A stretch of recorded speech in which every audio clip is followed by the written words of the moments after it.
Pump up the volume on your parenting with Parent Pump Radio. Tune into something different that makes a difference. At Parent Pump Radio, instead of a ripple, we choose to create a splash. Get energized, get inspired, and get informed with how to parent in the new millennium. With your host and parent coach super guide, Jacqueline T.D. Huynh. This is Jacqueline T.D. Huynh. Welcome to Parent Pump Radio. Our show is all about dynamic family leadership and leaving a profound legacy for our children. And this year, we've added family financial freedom as a major topic. And one of the ways you can learn how to get financially free is to purchase my new book on Amazon called True Legacy Wealth, Creating Generational Wealth Through Real Estate Investing. Then join our True Legacy Wealth Turnkey Real Estate Investing Program. Turnkey means we do it all. We acquire, renovate, and manage for you. You purchase and prosper. We're your team in a package. All the properties are between $50,000 and $150,000 and will cash flow right now. So sign up for a free membership and you'll get a 45-minute complimentary consultation. Go to truelegacywealth.com or email me at info@integrativeminds.com, or you can call me at 424-262-4433. The links are in the show notes. Our show is available on iTunes, Google Play, Stitcher, YouTube, and syndicated on rethinkradio.org, oneideaaway.com, and Armed Radio. So on to our show today. I think that the web and everything that has to do with it is pretty scary as parents. We don't know how to protect ourselves, let alone our children. I think our children probably know more about the World Wide Web than we do. And so I brought on our guest. He is a Digital Forensics Investigator at Edelson PC, where his practice focuses on a variety of tech-related cases related to privacy and information security. Now, in addition to working for Edelson PC, he also owns and operates an information security consulting firm, which specializes in providing information security and digital forensic services to small and medium-sized businesses. He graduated cum laude with a degree in Information Technology Management from Illinois Institute of Technology and holds a board certification as an expert in cyber investigation and a forensic HiTech investigator. So, ladies and gentlemen, I'd like to introduce you to Brian Semrau. Hi, Brian. Hello. How are you doing? I'm doing good. How are you? I'm awesome. This is part one of our talk about cybersecurity. So be sure to tune back in next week, where we're going to have part two. A few things that we're going to talk about for next week is some of the best way for keeping an eye on what our kids are doing online. How do we know what information that the apps, websites are collecting from our children? What are some simple steps that we can do to help automatically protect the privacy of our kids and ourselves when browsing the web? So that's next week's talk. So make sure you tune back in. Today we're going to talk about some major topic also. So Brian, before we get into today's topic, tell us how you got started in this field. Well, it's interesting. When I was in high school, actually middle school, come to think about it, I saw a presentation by a guy who at the time was a forensic investigator for the FBI. And he brought in a lot of the tools that they use, and I was just like, oh, those tools are so cool. I want to learn how to use them.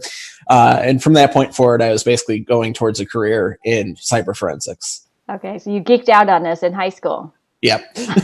The field itself is so broad. So what made you decide to go into forensic itself? I really like helping people. So I knew I wanted to either do something like security or forensics where I could actually be making an impact. And I really like mysteries. So being able to go in and say, oh, this is what happened, and be able to solve, something that's already happened, that was a huge bonus for me. So it sounded like a little detective. Yep. Most of the time, our children, I think for most people, our children know more about technology and cyber space than we do. So is there even a point to trying to teach them about information security? Well, absolutely. One of the things that I've seen working in security is that a lot of times the people who are the most tech savvy are also the ones who you have to worry about the most. They're more likely to take shortcuts and be less careful about what they're clicking on than somebody who is not quite as familiar with it and is being more careful about what they're doing. So one of the things that I try to encourage people to do is to get started very early on, especially since your kids are going to be going and growing up in this world where we have to worry about this type of thing. Getting them started from the beginning of thinking about this as they're using their online accounts and stuff like that, that's incredibly important in my mind. When you say online account, is that like email, video games? Yep. Email, video games, when they're old enough, social media, even applying for jobs, you have to be careful about what you're posting Really? on applications. Yeah. Wow. What should I be worried about when, or at least my children? I mean, obviously the base thing, they shouldn't be posting their phone number and things like that. But what information specifically are you talking about that we may not be aware of? It depends on what exactly we're talking about. Let's say we're talking about a mobile app, for instance. Okay. When you read the privacy policy, there's things that you voluntarily submit to the website or app, but then there's also things that it collects automatically about you. So, for instance, persistent unique identifiers are basically just this long numeric string that identifies a device or person. Think back, 5-10 years ago, there was a big complaint that people always had when dealing with customer service. Oh, I'm just a number to them. And that's because it's easier for a computer to identify you by that identifier than it is by your name. So even though it doesn't seem to us like it's all that important to worry about these unique identifiers, it really is something that we have to keep in mind because they're aggregating all this information about you. Is that the whole thing about the Facebook? Like they were collecting all of this information and we had agreed to it in the terms and condition. Yeah. Well, it depends on which Facebook breach we're talking about. One of the more recent ones that was in the news, it had to do with how they were handling passwords. When you submit a password to the site, they should never actually be storing your password in a readable format. It goes through a process called hashing, which basically means that it stores a mathematical function that can never be reversed back to your password. But every time you submit your password, it can go through that and match that mathematical function. So basically it stops. So even if I was able to get into a website's database or something like that, I shouldn't be able to read somebody's password. Unfortunately, the way Facebook was storing some things recently, it was in their logs. It was storing it as a plain text password, which was the big news item. But the problem is almost every app that you sign up for, at least the big ones, so like LinkedIn, Facebook, Snap, all of that, the terms and conditions are so long, you just hit accept automatically. You don't even know what you're accepting. And I'm assuming that's what they're hoping that you would do. And that's one of the things where I would really recommend that you actually get in the habit of trying to at least glance through the terms of service and privacy policy. Because in reality, once you've read 2 or 3 of them, they all start to look the same. And you can kind of go through and see what's changed. One of the big things that I look for is what information is being collected. Now, especially with GDPR and in the EU, a lot of websites will have that very well highlighted. Here's what we collect. Here's who we send it to. So if you look for those 2 things, it'll tell you a lot about what you're dealing with. But you have to accept the terms if you want to use the app, though. Yep, but you have to make the decision, is it worth me being able to give this information away to whether I really want to use this or not? We talked about all these breaches in Facebook, right? And Facebook is not the only one. Then is there even a point to worrying about security of our account information? I mean, there is a lot of breaches out there. You kind of do have to assume that some of your information is already out there. But there's a lot that you can do to reduce the risk and reduce your exposure to the issues that are caused by your information being out there. One of the things to remember is that information security isn't about removing risk entirely. I mean, that's just not possible, but it's being able to reduce the exposure to an acceptable level. So when we're talking about risk, we can accept risk, we can transfer risk, or we can reduce or mitigate it. And unfortunately, a lot of people just default to accepting it because they don't even know about it. There were some people will not give all the information out. Like if it doesn't have an asterisk, I won't put information on there. Yep. Yeah, that's one of the most important things is just being aware of what information you're putting out there. The other thing I would suggest too, when we're talking about breaches, a lot of times the thing that's sought after in breaches is passwords. Everyone says, oh, I can't use a different password on every site because I can't remember it. And that's true. You shouldn't be able to remember it. There's a gentleman called Troy Hunt who said the only secure password is the password that you can't remember. And it's amazing quote. So what the ways you want to go about that is you want to use a password manager. And so that's something where it's storing your passwords in an encrypted format. You only have to remember one password. And And then ideally, you're going to use two-factor authentication with that as well. So in addition to having know your password, you have to prove that you have your phone with you by giving it a code that changes every 30 seconds from your phone, or oh, good God, or something like that. But once you're signed in, and you can use whatever passwords you have saved. But will it go across all devices? For a password manager, yeah. The decent ones out there with, let's talk about LastPass, 1Password, Dashlane, something like that.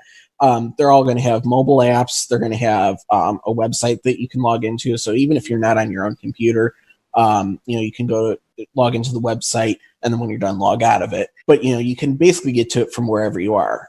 I use totally randomized passwords. So except for my master password and two other passwords that are out there, they're long 64-character passwords that are generated by the password manager. So I have no way of getting into my accounts if I don't have access to my password manager.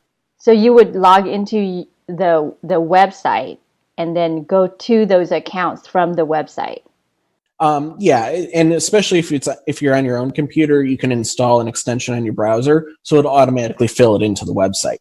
And it takes a little bit of getting used to, but once you're used to it, it's actually much easier than trying to remember, oh, wait, what password did I use for this website? Because they all have different requirements. So it's kind of hard to say, oh, I'm going to use the same password for every website. Give it a year and you're going to have some variation of it out there. What's a password website that you would recommend? LastPass is the one that I use, but there's also 1Password, there's Dashlane.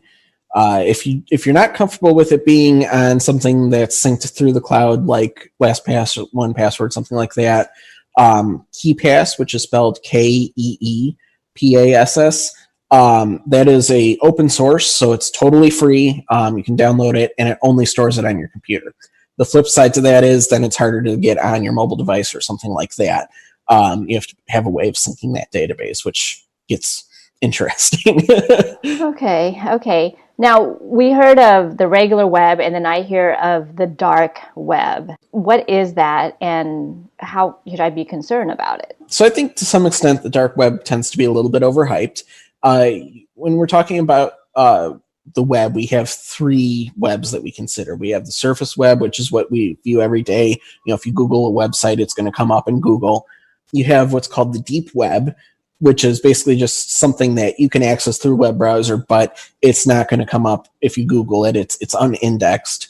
And then you have the dark web, which requires special software. For instance, Tor is pretty much the standard for being able to get on the dark web. You kind of have to know a little bit about it before you can get into it, because you have to know the links. So you can't Google it. You've got to use special software. The flip side to that is it's very private. So it's very hard to track somebody back through the dark web. It is possible. The FBI has on occasion been able to do that, but it takes a lot of work, and they have to be very motivated to be able to do that, and you have to have a lot of resources. So because it's very private, it also tends to be a resource for criminals and anybody who wants to sell anything illegal online. And it's not just used for criminals. I mean, there are legitimate reasons for it too. Like I said, it's very private. Actually, believe it or not, Facebook even has a dark web address. So what's the purpose of it if most people can't find it? There are listings, so to speak, of addresses that you can go to. So if you really want to know how to do it, it's pretty easy to figure out how to get on there if you're motivated enough to do it. It is something where on occasion I will go on the dark web for certain things. Not that I'm doing anything illegal, but I do go on there to see if something's been exposed. I'll be looking for new breaches, stuff like that, just to have an idea of what's out there. So it's something that kids can get onto then? Yeah, more than likely they could figure out if they really wanted to. If you Google how to get on the dark web, you're going to find some instructions on how to do it. So, it's something where if you see your kids using Tor, it could be legitimate, but you probably want to ask them, why are you using this? Because what is it, Tor? Tor, T-O-R. Believe it or not, it was actually a program designed by the Navy, but it's been just the privacy aspect of it has been used for good things and bad. So is that like a Google.com or something where you can No, it's actually a program called Tor. So it would be installed on your computer. Basically, it jumps through a bunch of other computers before it actually gets to the destination. But if you see something on your computer called Tor, it's like a little green globe is the icon for it. And that's a way to get into the dark web. Yep. Yep. And most of it, what you're saying is it's like where illegal, what I only know like pedophiles and criminals like go on there. Yeah, there's a lot of companies out there that say they do dark web scanning, and they say, oh, pay us and we'll let you know if your information's out in the dark web. A lot of those, in my mind, tend to be a little bit fear-mongering. And there's certainly legitimate reasons for them to be out there. But for instance, there's a free one out there that Troy Hunt, the guy who I quoted before, who said the only secure password is the password you can't remember, he runs a service called Have I Been Pwned? That's Have I Been, PWNED.com. And that allows you to basically check and see if any of your passwords have been used or found on dark web breaches, deep web breaches, stuff like that. It also allows you to receive alerts via your email if your email address is ever found in a breach. Really? Yep. And that's actually something very useful. I sign up pretty much all of my clients for it because I can sign it up by domain. So I can say, if briansemrau.com is seen anywhere, email me. Or you can do it for personal email. So I have, thegeekkid@gmail.com or whatever I'm using. I can submit requests for that as well and receive a notification. So it's free. It's not like a free trial or anything like that. It's completely free. Troy Hunt is very respected in the information security community, so it's safe, and it's been independently verified too. So what's the website again? Have I Been Pwned, PWNED.com. And I can send you an email. I should have sent that before. Okay. I'll send you an email with that. I'm going to put that in the show notes because I think that's important. What I worry about is my email account being hacked and my credit card account. Those are things. So talking about security, I noticed that some of the browsers I'm using, especially Chrome, I'll go to a site and even if it's on my phone, it'll say the site's not secure anymore. What happened, and then are we not supposed to use it? In the past, you would a lot of times go to a site and it would say secure at the top, right? And I think a lot of browsers are trying to get away from that because it's secure from a technical standpoint, meaning your connection to the website is secure if it's using a certain technology called SSL or TLS. But that's what that S at the end of HTTPS means. That's what the green secure bar meant whenever you visited a website. The problem is a lot of people didn't really understand that this just means that my connection to the website is secure. They thought, oh, it means the website is safe. It doesn't necessarily mean that. Anybody can use SSL, TLS, anything like that. So I can build a phishing site that looks legitimate and it says secure at the top, on the older versions of the browsers. So they're trying to get away from saying that something is secure. Now they're trying to point out specifically when the connection is not secure. So the idea is when you're using SSL or TLS, it encrypts your traffic between your computer and the server. So it stops somebody from being able to see any information that you're submitting to the server. So let's say I'm at a coffee shop.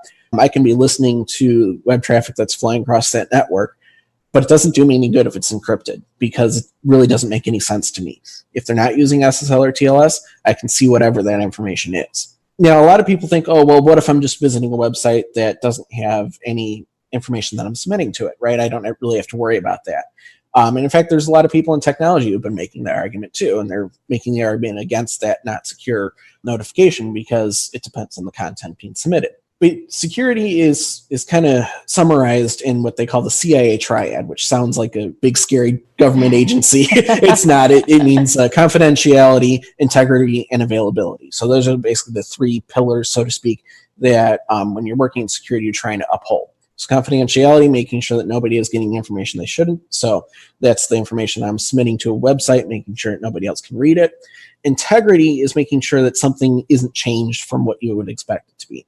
So that's the other part of it. So even if it's a static web page and there's nothing on there that I would have to worry about somebody reading for me, I want to make sure that nobody can change that website as it's flowing back to me. So if I'm able to get what's called a man-in-the-middle attack between your computer and the server, so I'm standing in the middle like in a coffee shop or something, I could basically write a script so that every request that's unencrypted that comes back through my computer, I can inject malicious JavaScript or something like that into the website. If you're running a modern, up-to-date web browser, there's not as much to worry about, but there's still a possibility that either I could trick you into submitting credentials. One of the examples I've used in the past is I'll inject what looks like a Facebook login prompt. So it says, in order to continue reading this article, you have to log in. And, it's totally fake, but, it looks legitimate, and it just kind of gets the point across that you need both confidentiality and integrity. So you want to be looking for websites that say that don't say that they're not secure. You want to be looking for websites that have that HTTPS, so that you're sure that it's safe to use in terms of the connection. It does not necessarily say anything about the safety of the website after your information has been submitted. So it doesn't necessarily mean that the server is secure. It doesn't necessarily mean that it's not somebody trying to phish your credentials. It just means that any information that you submit, nobody else can read it other than you and the server. Okay. Until it's not is readable, right? Like Facebook is supposed to have that information, or PayPal. Wasn't there a breach on PayPal where... Yep. Yeah, and so that's the thing where I was saying it doesn't mean anything after the server. It just means that from between your computer and the server, it's very unlikely that somebody could ever be able to read that. But once it's on the server, if there's a vulnerability on that server, all games are yep. It's on. Yep.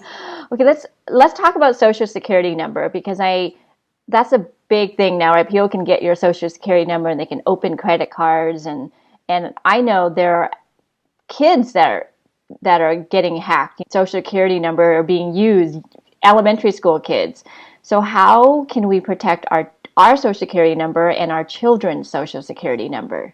Yep. Social Security numbers are the one thing that I kind of think that we need to assume is always already out there, right? And the problem is you can't change it, right? You can't go to the IRS and say, oh, somebody got my Social Security number and you can change it. That's not going to work. So one of the best things to do is to lock your credit score. And so that means if somebody goes and they say, I want to open up a credit card in your name, and they have your Social Security number, first thing the credit bureaus are going to, or credit card issuer is going to do, is they're going to check the credit bureaus and say, what's this person's credit score? If that's locked, the credit bureaus will say, sorry, I can't tell you that until you get permission from the user to get that. And so basically it's a way of blocking somebody from being able to check your credit score so that they won't issue you new credit. It's not perfect, but it so far it seems to be one of the best ways that we've done so far. You think that would just be automatically done? You would think. And maybe the other way, when you give permission for... Yeah, up until 2018, you even had to pay in order to do that. There's a law passed in 2018 that made it so that the credit bureaus had to do it without you paying for it. So that's the other thing. If you go to Equifax, Experian, or TransUnion, and they try to make you pay for it, there are paid services out there that they say, oh, this makes it easier. It really doesn't. You just have to find the right link to do it for free, because it's literally the law, at least in the U.S. now. Now you have to go to each of those three to lock it then. Yep. And unfortunately, a lot of times when you're getting, an apartment or, whatever, where you need to have your credit checked, they're going to want to check all three of them. So you have to go unlock all three of them. So it's a little bit of a pain, but as long as you, if you have a password manager, put a note in there that has the link to each of the credit bureaus and your PIN to unlock it, put it in there so that it's easy enough. You can just go pull it up and say, oh, this is where I need to go. If you're not going to use a password manager, write it on a piece of paper, put it in a fireproof safe or safety deposit box. You would unlock it just for that, right? Say landlord to check it, and then you would put it back on lock. Yep. So it's generally a date range. So I'd say from this date to this date, unlock it. And unfortunately, anybody can check it at that point. I can't say, oh, just my landlord can check it. It's anybody. But it does limit the possible exposure that you would have. You can do that for your kids too, even though they haven't purchased anything? Yep. The same law in 2018 also basically said that under 16, parents or legal guardians can lock their children's credit score. I'm not 100% sure, but I believe after 16, the child would have to do it. I believe at the very least they can do it after 16. The parents may or may not. I'm not 100% clear on that. But no matter what, if your child is under 16, go unlock it. If not, do it with them so that they're aware, hey, here's where I go.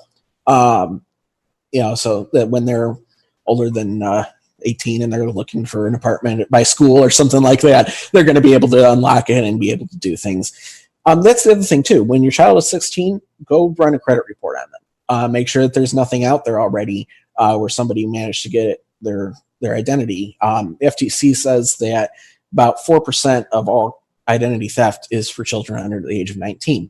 So if your child is 16, that gives you 3 years to be, or 2 years to be able to go and correct anything that's inaccurate or fraudulent. I've heard kids under 10 being used. Yeah. So should you also check that too? You could on occasion. I think that 16 is kind of at least that's the FTC's recommendation, is at 16, that's at the very least where you want to go check it. You could certainly check it earlier than that, and definitely lock the credit score earlier than that. Okay, awesome. Thank you so much. And you're going to stay for part 2? Yep. Okay, so you can find Brian on his webpage at Brian Semrau, that's spelled BrianSemrau.com. And you also have a resource and research page that you post articles or something too? Yep. So I do a lot of independent research. So SemSec, which I think we're going to put in the show notes, that's where I publish it. Some of it can be a little technical, but especially some of the earlier stuff, I try to make it so that it's applicable to everybody, and hopefully everybody can read it and understand it. Okay, so SemSec is SEMSEC.net. That's Yep. SEMSEC.net. So Brian, do you have a quote of the week for people to kind of leave them with? Well, I think one of my favorite quotes, and I don't know who to attribute it to, but it's, "A backup is worth 1,000 geeks." So go back up your computer. That's pretty awesome. Thank you. Thank you so much for joining us today. Go to parentpumpradio.com and click on the pink box on the top of our homepage to listen to our new and archived shows. To be instantly notified of new episodes, subscribe to our RSS feed. The RSS feed button is located at the top of the page where all our shows are featured. And after listening to the show, go to parentpumpradio.com or our Facebook page to leave your comments, questions, and topic suggestions. Until next time, have a wonderful week.